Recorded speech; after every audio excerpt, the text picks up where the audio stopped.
আজকে আমরা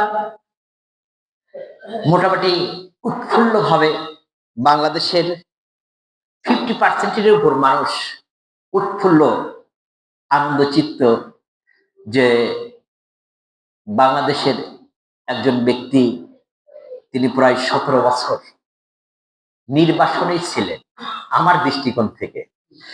কারণ আসতে দেওয়া হয়নি, আসলে তাকে সন্ন্যাসে নামা মাত্রই জেলখানায় পুড়ে দেওয়া হবে, ভরে দেওয়া হবে। পুড়ে দেওয়া মানে এটা আগুন লাগে নয়, জেলখানায় ভরে দেওয়া হবে। এরপর তার বিচার বিশ্লেষণ হয়ে যেই শাস্তি হবে সেই শাস্তি মেনে নিতে হবে, ভয় হোক আর ভীতি হোক। আর যেটার কারণে 17 বছর এই দেশে পদার্পণ করতে পারে নাই, আল্লাহ তাআলা তিনাকে কবুল করেছেন, যার কারণে 17 বছর পর হলেও এই দেশে এসেছেন। আসার পরে যেই বক্তব্যগুলো দিয়েছেন আমাকে খুবই ভালো লেগেছে, জানি না আপনাদেরকে কেমন লাগছে।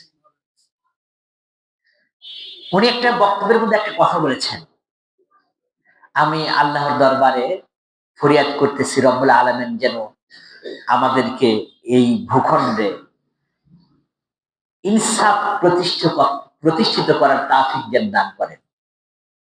ইনসাফ মানে কি? আদল, যেটা ন্যায়, যেটা সেই জিনিসটা। এবং একটি কথা বলেছেন, রাসূল সাল্লাল্লাহু আলাইহি সাল্লাম যেইভাবে ন্যায় প্রতিষ্ঠিত করেছেন আমরাও সর্বাত্মক চেষ্টা করব আমরাও সেইভাবে ন্যায় প্রতিষ্ঠিত করার।